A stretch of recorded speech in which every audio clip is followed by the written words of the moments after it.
Hey guys, it's Meg. What's up? Today I'm gonna be talking about one of my favorite things ever, films! Yeah! So right now in Japan, things are starting to go back to normal, although COVID-19 coronavirus is still getting worse and the numbers keep rising, but I feel like the people here aren't taking it serious enough. It's kind of frustrating. The government is pissing me off. So basically, I don't really leave the house, maybe once a week, and then I only work like a few times a week. And one thing that I have been really enjoying from staying at home is watching films. So international movies tend to release much later in Japan, so maybe you watched these movies last year and I'm watching them this year, but they're still gonna be my this year movies because I watched them this year. Makes sense? Yeah. There's a lot of movies that I haven't watched, but these are my favorite movies that I have. The half of it. This movie was directed by Alice Wu. I'm not familiar with her other work, but I loved this film. It surprised me. I didn't think I would love it as much as I did. For the description, it says, when a smart but cash-strapped teen Ellie Chu agrees to write a love letter for a jock she doesn't expect to become his friend, or fall for his crush. So yeah, that's like the base. It's a coming of age film. I don't think I was familiar with any of the actors in this movie, but they were all amazing. It's not just a fun teenage romance story, it's deep. It's about loving people, not just how you want to love them, but how they need to be loved, and taking a step further, really thinking about them. My next favorite film is Booksmart! This film was released in the US over a year ago, but still not released in Japan. I watched it with a VPN. I believe this is the first movie Olivia Wilde has ever directed, and she did such an amazing job. She's directed music videos and I think short films in the past, but never a movie.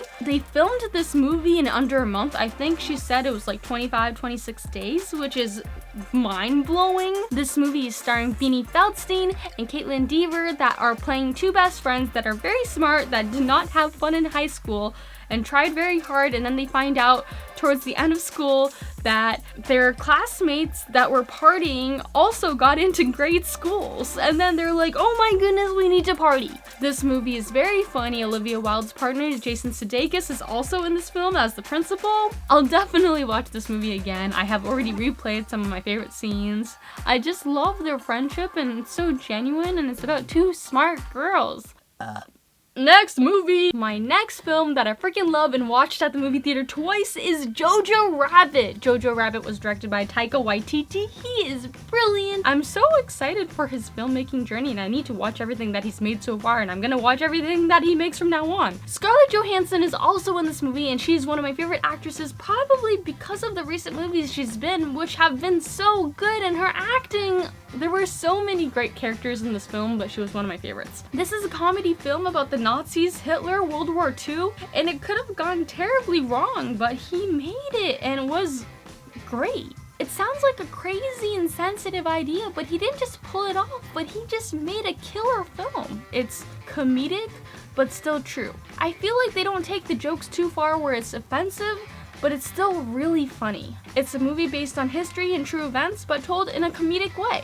And Taika Waititi, the director, is the guy playing Hitler in this movie. I have so many good things to say about this movie. If you have not watched it yet, please watch it. My next favorite film of the year that finally came to Japan is Little Women. This is a remake directed by Greta Gerwig. I've been waiting to watch this film for a while, and I was kind of scared to watch it right now because of coronavirus, but I watched it with my mom, and we were the only people in the movie theater because we watched it first thing in the morning. I love this movie. I love Little Women. The only other Little Women movie I've seen is with Winona Ryder, but in that version, Winona Ryder, Jo, is very much the center of the movie and is basically in all the scenes, but in this movie you can see more about all of the characters. We got Meryl Streep, Laura Dern, Saoirse Ronan, Florence Pugh, Emma Watson, Timothée Chalamet. There's just so many A-list actors in this movie, and it was totally worth it. I'm a huge fan of Greta Gerwig, the director and the actress. The cinematography, the color grading, the colors were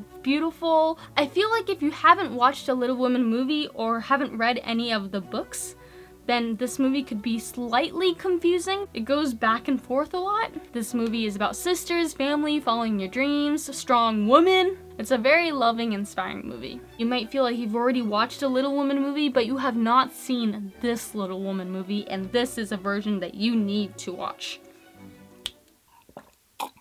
My last favorite film of this year that I technically watched the end of last year but had to put on the list is Marriage Story. Marriage Story is directed by Noah Baumbach, who's actually Greta Gerwig's partner. Filmmaking couple goals. This movie is starring Scarlett Johansson, Adam Driver, and Laura Dern actually won an Oscar for Best Supporting Actress for this film, who is also in Little Woman. Some of these people have been in so many good films this year. Marriage Story, I have already watched it 3 times. I don't know why I love it so much, but I do. Even just the opening scene itself, I love it so much. I've never thought of a divorce movie as a love story. It's a beautiful film. I love the screenplay. The acting, everything is just so real. I don't think I saw any real flaws in this film, and I think that is why it is one of my favorite films of this year. And as I've grown older, I haven't really watched the same film multiple times, but this movie I think is a movie that I could watch every year. It's just so good.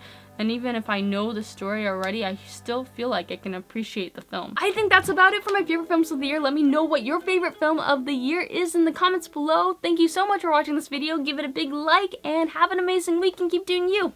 Bye!